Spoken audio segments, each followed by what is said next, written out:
সুপ্রিয় দর্শকবৃন্দ, আসসালামু আলাইকুম রহমতুল্লাহি ওয়া বারাকাতুহু। রাজনীতিতে নীতি, নৈতিকতা, আদর্শ সবচেয়ে গুরুত্বপূর্ণ বিষয়। যে কোনো কর্মী সে যে দলই করুক না কেন, ওই দলের নীতি আদর্শ মেনে রাজনীতি করা অবশ্যই তার দায়িত্ব এবং কর্তব্য। বিগত আওয়ামী সরকারের শাসনামল থেকে একটা বিষয় দেখে আসছি, সেটি হলো যে অন্য দলের লোক এক দলের কর্মী অন্য দলের নেতা হয়ে যায় টাকার বিনিময়ে, সম্পর্কের কারণে, নীতি নৈতিকতা কিংবা আদর্শের ধার ধারে না।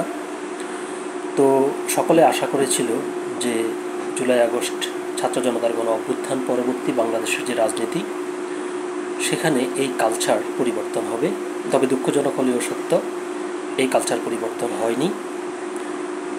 যেরকম পটুয়াখালী মহিপুর মেমোরিয়াল ডিগ্রি কলেজে ছাত্রদলের যে কমিটি ঘোষণা করা হয়েছে, সেখানে ছাত্রলীগের এক ক্যাডার ছাত্রদলের সভাপতি হয়েছেন। ছোটোখাটো অন্যান্য পদ হলেও কথা ছিল, কিন্তু একেবারে সভাপতি অন্য দল থেকে হয়ে আসা, এটি খুবই হাস্যকর। এবং এসব কারণে রাজনীতি মানুষের কাছে কতটা হাস্যকর হয়ে যাচ্ছে, যারা এগুলোর দায়িত্বে নিয়োজিত রয়েছেন তারা বিষয়টি কেন লক্ষ্য করছেন না, এটি খুবই আশ্চর্যের বিষয়। তো খবরটির বিস্তারিত কি লিখেছে দৈনিক আমার দেশ পত্রিকায়, চলুন দেখি। Mahipur memorial degree college, Chhatra League ক্যাডারকে বানানো হলো ছাত্রদল সভাপতি। পটুয়াখালীর মহিপুর মুক্তিযোদ্ধা মেমোরিয়াল ডিগ্রি কলেজে সদ্য ঘোষিত কমিটিতে নিষিদ্ধ ছাত্রলীগের ক্যাডারদের পুনর্বাসন করার অভিযোগ উঠেছে ছাত্রদলের বিরুদ্ধে। ছাত্রলীগ নেতাদের পুনর্বাসন করার কারণে নেতাকর্মীদের মধ্যে তীব্র ক্ষোভ দেখা দিয়েছে। গত মঙ্গলবার রাতে পটুয়াখালী জেলা ছাত্রদলের আহ্বায়ক শামীম চৌধুরী ও সদস্য সচিব জাকারিয়া আহমেদ স্বাক্ষরিত প্যাডে মোহাম্মদ রবিউল ইসলামকে সভাপতি ও আসিফুল হককে সাধারণ সম্পাদক করে 10 সদস্য বিশিষ্ট কলেজ কমিটির অনুমোদন দেওয়া হয়। বিতর্কের কেন্দ্রে রয়েছে নবনির্বাচিত সভাপতি রবিউল ও প্রচার সম্পাদক রাফি।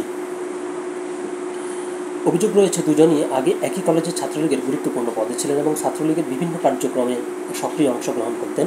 সামাজিক মাধ্যমে তাদের ছাত্রলীগ সংশ্লিষ্ট পুরনো ছবি এবং পোস্ট ভাইরাল হয়ে পড়ে। এমনকি নিষিদ্ধ ছাত্রলীগের সাবেক নেতা রাফসান আহমেদ রাকিব রসিকতার ছলে রাফিকে উদ্দেশ্য করে ফেসবুক পোস্টে লেখেন, মজার ব্যাপার হলো একজন ছোট ভাই ছাত্রলীগে যে পোস্টে ছিল, ছাত্রদলেও সেই পোস্টেই আছে, শুধু ছাত্রলীগের জায়গায় ছাত্রদল অ্যাড হয়েছে। যাই হোক, অভিনন্দন। সাবেক ও বর্তমান ছাত্রদলের একাংশ এই কমিটিকে আদর্শচ্যুত ও বিতর্কিত ব্যক্তিদের দিয়ে গঠিত উল্লেখ করে তীব্র প্রতিবাদ জানিয়ে কমিটি বাতিলের দাবি তুলেছেন। যারা মনে করছেন এতে সংগঠনের ভাবমূর্তি মারাত্মকভাবে ক্ষুণ্ণ হয়েছে। তবে ছাত্রদলের একাধিক সাবেক বর্তমান নেতা জানান, নতুন কমিটি গঠনের নিয়ম মেনে কেন্দ্রীয় সিদ্ধান্ত অনুযায়ী মূল্যায়ন করা হয়েছে এবং ত্যাগী ও কার্যকর কর্মীদের স্থান দেওয়া হয়েছে।